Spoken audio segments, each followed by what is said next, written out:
وہ نواب آصف الدولہ کے دور میں قلعہ بنے ایک علاقے کے. ان کے 10 بیٹے تھے لیکن وہ ادھر ادھر پھیل گئے. لیکن 2 اہم تھے. سب سے بڑے جو علی خان تھے وہ بھی قلعہ ہی بنے نواب کے دور کا اودھ کے نوابین تھے ان کے. اور چھوٹے محمد خان اور خاصے سخت جیت تھے علی خان جو تھے. لیکن جب ان کا فوت ہو جاتے ہیں ان سے وہ جب انگریزوں کا غلبہ ہوا ان سے موزے جو تھے جو انہوں نے مختلف نیلامیوں میں جوڑ توڑ کر کے خریدے تھے 65 کے قریب وہ ان سے واپس کیے گئے. وہ اس صدمے کی تاب نہ لا سکے فوت ہو گئے اور ان کا کمپنی باغ میں امام مقبرہ بنا. لا اولاد تھے تو اس لیے ان کا جو چھوٹا بھائی تھا اس کو خاندان کا سرپرست. یہ 19ویں صدی کا ہوا ہے. یہ اب آپ دیکھیں کہ اس دوران یہ یعنی 1800 کا جو ہے تو بغاوت کا ایک شروع ہوتا ہے جو انگریز بہادروں کے خلاف بغاوت ہوتی ہے. اس میں 1857 تک کے واقعات آتے ہیں مختلف. یہ نانا صاحب جو تھے ان کا ساتھ دیتے ہیں اور ان کو شکست ہوتی ہے. اس میں یہ قلعہ چھوڑ کے بھاگ جاتے ہیں. معافی ملتی ہے تو واپس آتے ہیں اور پھر تھوڑا سا رہتے ہیں. ان کے بیٹے احمد حسین خان باپ جو تھے وہ محمد خان وہ بہت شریف انسان تھے لیکن احمد حسین خان باپ کا الٹ تھے. ان کا آگے سے بیٹا رضی حسین خان اور ان کی زندہ اولادوں میں رضی حسین خان کی 3 بیٹے تھے. اب کہانی جو ہے وہ موجودہ دور اور 3 جو بیٹے تھے وہ وطن میاں تھے جو زمان غلط تھا پاگل نہیں تھے لیکن جتن میاں تھے اور تیسرے ستن میاں جو اصل میں ابا میاں یعنی ان کے دادا. اور ان کے 2 بھائی ہیں جو یہ جتن میاں اور ستن میاں ان کی کہانی چلتی ہے ساری. اور ان کے ایک ہی اولاد تھے جن کو یہ ابو کہتے تھے اور جن کی آگے اولاد یہ جو بچہ راوی ہے یہ موجود ہے. پہلا حصہ اور دوسرا حصہ ان کے حساب سے ان کی کہانی بیان کرتا ہے کہ یہ کیسا چل رہا ہے. اور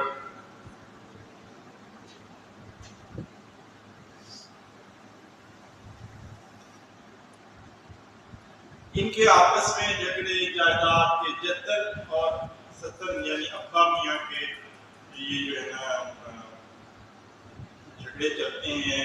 جتن میاں کے بیٹے جو لکھو تھے وہ وکالت پڑھ لیتے ہیں اور کاروبار پر اور مختلف کاروبار شروع کرتے ہیں. اس کے اندر ان کے اندر ایک رسہ کشی اور سارا سلسلہ چلتا رہتا ہے. اور اس دوران تیسرا جو باب ہے وہ ان کے نانیال کے حوالے سے ہے اور یہ بہت دلچسپ ہے. اس میں ایک کریکٹر ایسا ہے جس کی کہانی بیان کی گئی وہ ہیں یہ ایک کانپور کے پاس کا علاقہ ہے. یہ جمنا کے آس پاس اگر روکیل اگر دیکھیں تو وہ بندی ہے کہ اس میں ان کے ننہال کے جد امجد معتمد دولہ ان کا ذکر ملتا ہے. آج افسانہ لگتا ہے لیکن ایسا تھا نہیں. وہ اودھ کی سرکار میں وزیر اعظم تھے اور حالات کہ پلٹا کھانے کی وجہ سے ملک بدل کر دیے گئے. اودھ سے نکل کر وہ یہاں آ گئے اور یہیں بس گئے جہاں ان کا ننہال تھا. اور سفید کوٹھی ایک بڑا ایک گھر محل بناتے ہیں اور اس کے اندر ان کے خاندان بستے ہیں اور خاندان آگے درجے بڑھتے چلے جاتے ہیں اور گھر سمٹتے چلے جاتے ہیں گھر چھوٹے بڑھتے چلے جاتے ہیں کیونکہ ان خاندان والوں نے اپنے آگے کے بندوبست نہیں رکھے ہوئے تھے کہ وہ کاروبار زندگی ہوتا. اپنے زمانے میں ہندوستان کے مشہور ترین اور مالدار ترین لوگوں میں گنے جاتے تھے. انہوں نے ناصح کو امام بخش ناصح کو اپنے اوپر قصیدہ لکھنے کا انعام 1 لاکھ روپے دیا. یہ سن کر اسد اللہ خان غالب نے بھی معتمد دولہ پر قصیدہ لکھا تھا لیکن غالب کے نصیب میں معتمد دولہ کا پیسہ نہیں تھا. ہوا یہ کہ قصیدہ لکھنے کے بعد غالب نے معتمد دولہ کو خط لکھا تھا کہ میں نے آپ کی شان میں قصیدہ لکھا ہے لیکن آپ کی خدمت میں عرض کرنے سے پہلے خواہش ہے کہ جب میں قدم بوسی کو حاضر ہوں تو جناب والا اٹھ کر دروازے تک آئیں بندے سے بغل گیر ہو اور اپنے پاس مسند پر بیٹھنے کی جگہ دیں، اور بندہ جب جانے لگے تو حضور کرم فرما کر دروازے تک رخصت کرنے آئے۔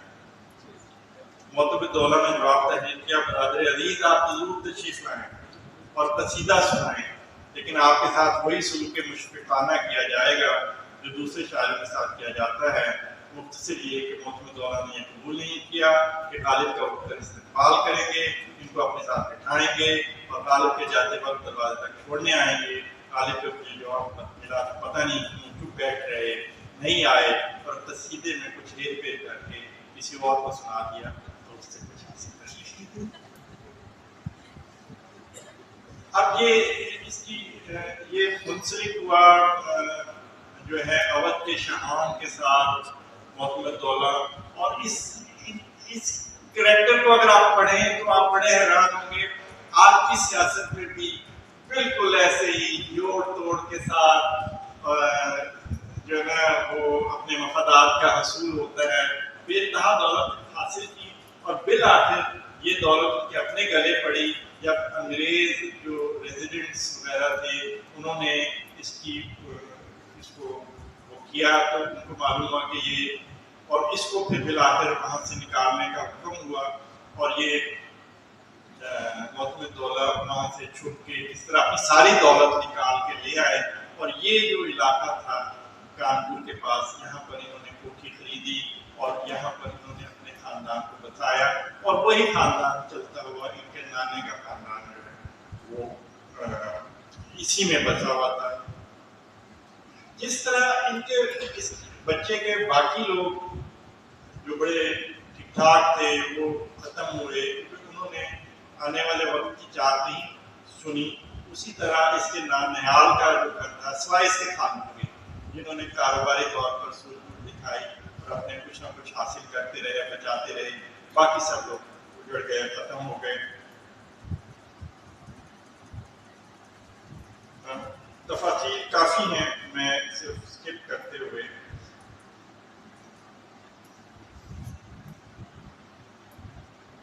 اور یہ اب وہ دور ہے جب انگریز یہاں سے جا رہا ہے۔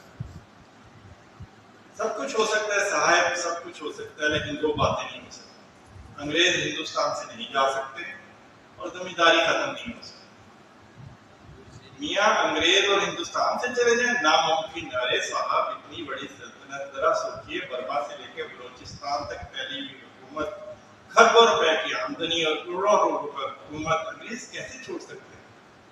ہمارا کوئی پاگل ہی چھوڑ سکتا ہے، اور انگریز اور پاگل پر میاں انگریزوں کا دماغ ایسا ہے کہ سب کچھ ہو جاتے ہیں، پاگل نہیں ہوتے۔ میاں انگریزوں کا دماغ میاں پاگل ہوتے تو ایسے سلطنت بناتے جہاں سورج نہیں ڈوبتا، عقل کے پتلے ہیں کم وقت۔ ان کا ملک کیا ہے؟ میاں نقشے پر دیکھو تو چڑیا برابر، اور انگریز دنیا میں کتنے مٹھی بھر، لیکن انہوں نے ساری دنیا کو تکنی کا ناچ نچا دیا، تو صاحب یہ ہندوستان نہ چھوڑے گا۔ میں ہی ہمارے ایک عزیز لندن گیا تو میں نے سڑک کے کنارے لکڑی کے بڑے بڑے لٹھوں کو پڑے دیکھا، لوگوں نے بتایا لکڑی ہندوستان سے یہاں آئی ہے۔ انہیں تعجب ہوا کہ لکڑی کے لٹھے ہندوستان سے یہاں کیوں لائے گئے ہیں؟ لندن میں لکڑی کی کمی ہونا تھی، کیا کمی؟ خیر انہوں نے نظر بچا کے لکڑی کے لٹھوں میں سے ایک کو کھوجا تو پتا چلا سونے کے لٹھے جو لٹھ ٹھوس سونے۔ اب بتائیے یہ فرنگی یہاں سے اتنی دولت لے جاتے ہیں، میاں ہم بھی کبھی سونے کی جگہ پہ کھاتے ہیں، وہ سارا سونا کہاں گیا؟ لندن میں ہے۔ اب بتائیے انگریز ہندوستان کیوں چھوڑے؟ اس میں بھی کم وقتوں کو خدا نے عقل دی ہے جناب۔ ایک بار ہندوستان، باقی کہانیاں آگے ساری میں چلتی ہیں، لیکن ایک عمومی خیال ہے ہندوستانی انگریز کے جاتے ہی ذمہ داری زمیندار جو طبقہ تھا اس کو سب سے بڑی ضرورت لگتی ہوئی محسوس ہوئی، تو زمیندار طبقہ اس کے لیے ذہنی طور پر تیار نہیں، لیکن ظاہر ہے سیکنڈ ورلڈ وار کے بعد جو حالات ہوئے اور وہ چلے گئے یہاں سے، اور اس کے نتیجے میں جو ہے نا سیلنگ کا ایک قانون آیا، سیلنگ کا قانون کہ اس سے زیادہ کی زمین نہیں ہوگی، کچھ ہی نہیں، سب کچھ ختم ہوتا گیا، اور بالآخر ابو میاں کے بیٹے ابو، ان کے 2 بچے تھے، اس نے اپنے بچوں کو پڑھایا کیونکہ ابو میاں اور ابو جو ہیں وہ باقاعدہ تعلیم اگرچہ وہ مجسٹریٹی بھی کرتے رہے اور انگریزی کا وہ سلسلہ چلتا رہا اور سیاست میں بھی ابویاں بہت زیادہ اہم تھے سیاست میں، دادا جو ہے ان کے، لیکن ان کے بچوں کو پڑھا یہ علی گڑھ گئے، علی گڑھ سے پڑھا انہوں نے، اور دونوں بچوں نے ایک انجینئرنگ کر گیا اور ایک جو راوی ہے اس کا اس نے صحافت میں نام کمایا اور وہ بمبئی میں سیٹل ہو گیا۔ دونوں بچے لکھنؤ کے اس چھوٹے سے قصبے سے نکل چکے ہوئے تھے۔ اب باپ بلا رہا ہے، باپ نے کوشش کی سیٹل ابو نے کہ کسی طرح بچوں کو سیٹل یہیں پہ بلا لیا جائے انہیں، لیکن وہ نہیں آتے اور بالآخر ماں بھی ننیہال اپنے میکے میں جا کے اس کا انتقال ہو جاتا ہے اور باپ بھی وہاں جا کے اس کا انتقال ہو جاتا ہے، لیکن ماں کے انتقال پہ یہ راوی بچہ نہیں آ پاتا۔ تو جب یہ بعد میں آتا ہے تو ایک چھوٹی سی دلچسپ چیز ہے جس میں میں ختم کروں گا، کیونکہ ناول میں بھی کوئی اخلاقی سبق نہیں ہے کہ جو میں آپ کو اس کو بتا سکوں اس کا یہ اخلاقی سبق ہے۔ ایک چھوٹا سا کہ نوکری کی تلاش میں لوگ بڑے شہروں کی طرف بھاگتے ہیں۔ میں بھی بمبئی گیا، دو سمندر دیکھے، ایک آدمیوں کا دوسرا ایک کھارے پانی کا۔ آدمیوں والا سمندر پسند نہیں آیا، لیکن قسمت میں شاید لکھا تھا کہ اسی سمندر میں غوطے لگانے ہوں گے تو بمبئی کے ایک اخبار میں نوکری ملی اور وہ پھر وہیں پہ نوکری کر لی۔ اب ان کے لیے نوکری کرنا بڑا وہ تھا، یہ ذمہ دار لوگ تھے کہ نوکری کی جائے گی، بڑا چھوٹا ہے۔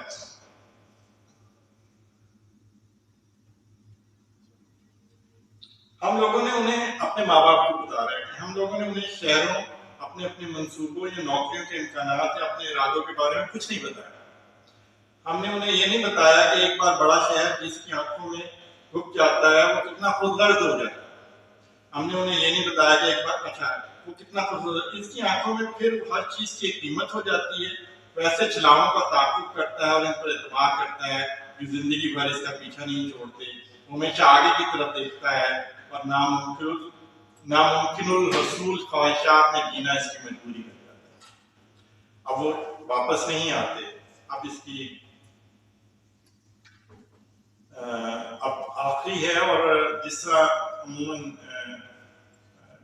جو ہے نا اچھا فکشن ٹریجڈی پہ ہی کہیں دکھ کے احساس اور اداسی کے ساتھ ختم ہوتا ہے، اس میں بھی ہوتا ہے ماں مر جاتی ہے، باپ بھی اسی طرح سے چلا جاتا ہے، لیکن جب یہ ماں کے انتقال پہ جنازے پہ نہیں آ پاتا تو یہ بعد میں آتا ہے اور ماں کی قبر پہ جاتا ہے، تو وہاں اس کے ساتھ ایک چھوٹا سا واقعہ پیش آتا ہے اور وہ بڑا اہم ہے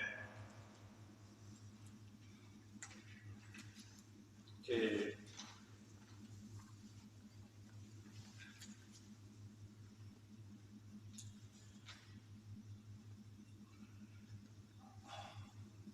اماں کے تیجے میں پہنچ گیا، تیجے کے دوسرے دن فاتحہ پڑھنے کی قبر پہ گیا، باہر وہ آگے بڑھا، چاروں طرف کچے پکے گھر، گندی نالیاں، ادننگے بچے، بکریاں، ٹوٹے پھوٹے رکشے اور پان کی دکانیں، قبرستان کے چاروں طرف آبادی تھی، بیچ میں ایک میدان میں قبرستان تھا۔ اماں کی قبر ڈھونڈنے میں زیادہ وقت نہیں لگا، جس میں نیا کتبہ لگا ہوا تھا۔ اچھا یہ سارا چل رہا ہے، قبر پہ میں نے فاتحہ پڑھی، کھڑا ہو گیا، کچھ فاصلے پہ ایک عجیب سی عمارت دکھائی دی۔ عمارت کافی پرانی لگتی تھی، یہاں تک کہ دیواروں تک کا رنگ کالا پڑ گیا تھا، چھت پوری عمارت میں نہ تھی، لیکن دروازوں کھڑکیوں کو اینٹوں سے چن دیا گیا تھا۔ عمارت کچھ پرانے انگریزوں کی کوٹھیوں اور اودھ کے محلوں جیسی تھی۔ یہ سمجھتے دیر نہ لگی کہ وہ کبھی بہت شاندار عمارت رہی ہوگی، لیکن عمارت مقبرہ نہ لگ رہی تھی قبرستان۔ یہ بھی نہیں لگ رہا تھا کہ وہاں کوئی رہتا ہوگا۔ متجسس ہو کر میں عمارت کی طرف بڑھا تو دیکھا کہ جہاں دو چار ٹوٹے پھوٹے رکشے کھڑے ہیں، ان کے پاس کی عمارت کے اندر جانے کا دروازہ ہے جس کا ٹاٹ کا ایک پھٹا پرانا پردہ پڑا تھا۔ میں اس کی طرف بڑھا کہ پوچھوں یہ عمارت ہے کیا، میں ادھر بڑھ ہی رہا تھا کہ پردہ ہٹایا کہ ایک آدمی جو 100% رکشے والا لگ رہا تھا باہر آ گیا، دبلا پتلا، عمر سے پہلے بڑھایا ہوا کمزور آدمی، جس نے ایک تہمت باندھ رکھا تھا گلے میں کالے میں، باہر وہ آتا ہے ٹاٹ کا پردہ، اس نے کہا کہ ادھر آئیے، اندر اس نے بلایا اور وہ کچھ خاندان ایک بیٹھا ہوا تھا، بچے تھے، عورت تھے، وہ اس سے لے کے کہ ادھر آئے اور رکشے والا میرا گائیڈ بن سکتا تھا۔ میں عمارت کے اندر آیا تو حیرت سے آنکھیں لگتی رہ گئی کہ کوئی شاندار عمارت رہی ہو، لیکن آپ اندر صرف ڈیوڑی کو چھوڑ کر پوری عمارت میں چھت نہ تھی۔ لمبے چوڑے برآمدے تھے، کناروں پر کمرے تھے، بیچ میں بہت بڑا ہال تھا اور ہر جگہ یعنی برآمدوں، کمروں اور ہال میں قبریں تھیں، لاتعداد قبریں۔ یہ قبرستان ہے، میں نے سوچا، لیکن قبر مقبرے جیسا کیوں نہیں ہے؟ قبروں کے ارد گرد کافی جاڑ کاٹ تھا۔ رکشے والے نے کہا صاحب سال میں 2 بار تو میں کراچ ہوں۔ قبریں دیکھتا ہوں میں آگے بڑھ رہا۔ قبر عمارت کے بیچ میں جو ہال تھا وہاں بیچوں بیچ ایک بڑی سی قبر تھی جس پر سنگ مرمر کے پتھر لگے ہوئے تھے۔ کتبے پر اس قدر دھول تھی کہ یہ نہ پڑھا جا سکتا تھا کہ وہ کس کی قبر ہے۔ میں نے کتبہ پڑھنے کی کوشش کی تو رکشے والا میری دقت سمجھ گیا۔ اس نے کتبے پر سے مٹی ہٹانا شروع کر دی۔ جیسے جیسے وہ مٹی ہٹا رہا تھا میں کتبے کو پڑھتا جا رہا تھا، ایک ایک لفظ سامنے آ رہا تھا، لمبے چوڑے القاب نظر آنے لگے۔ اس کے بعد رکشے والے نے اور مٹی ہٹائی تو اصل نام نظر آیا اور میں در حقیقت کچھ لڑکھڑا آ گیا۔ نام تھا معتمد دولہ۔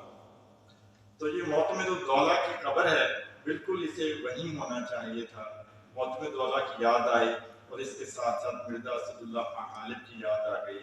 غالب جنہوں نے معتمد دولہ کی شان میں قصیدہ لکھا تھا، لیکن ان کی شرط معتمد دولہ نے نہیں مانی، اس لیے قصیدہ غالب نے انہیں نہیں سنایا۔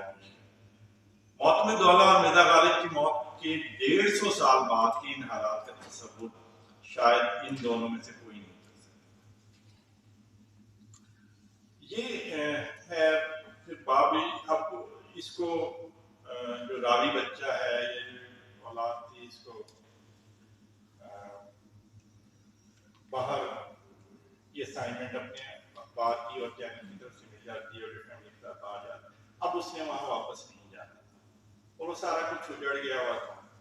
تو یہ ایک پوری کہانی غیر جانبداری کے ساتھ سنا دی گئی۔ اس میں سے اخذ کرنے کے لیے قاری کے اپنا ایک ویژن ہے کہ وہ اس میں سے اپنے لیے کیا اخذ کر سکتا ہے، لیکن یہ مجھے پتہ ہے اس کو پڑھتے ہوئے جو مجھے احساس ہوا کہ یہ ناول آپ کو اور شاید ہر پڑھنے والے کو مختلف احساسات اور شعور دے گا۔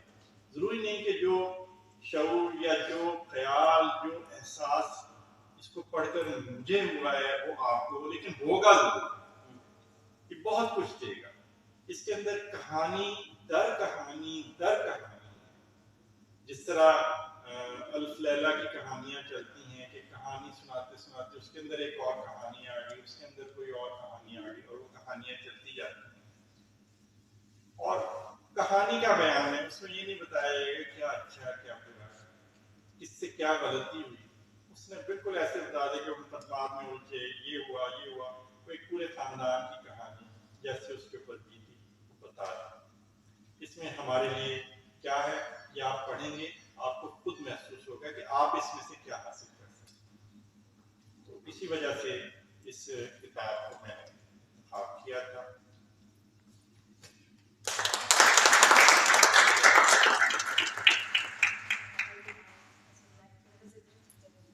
بہت شکریہ سر، بہت خوبصورت، اور شاید زندگی بھی ایسے ہی ہے کہ جتنے ٹرن وہ لیتی جاتی ہے اور یہ ناول اس کو ڈپکٹ کر رہا ہے، لیکن ہم اس کے اس حصے پہ رک جاتے ہیں جب اس نے کہا تھا کہ انگریز یہاں سے نہیں جائے گا۔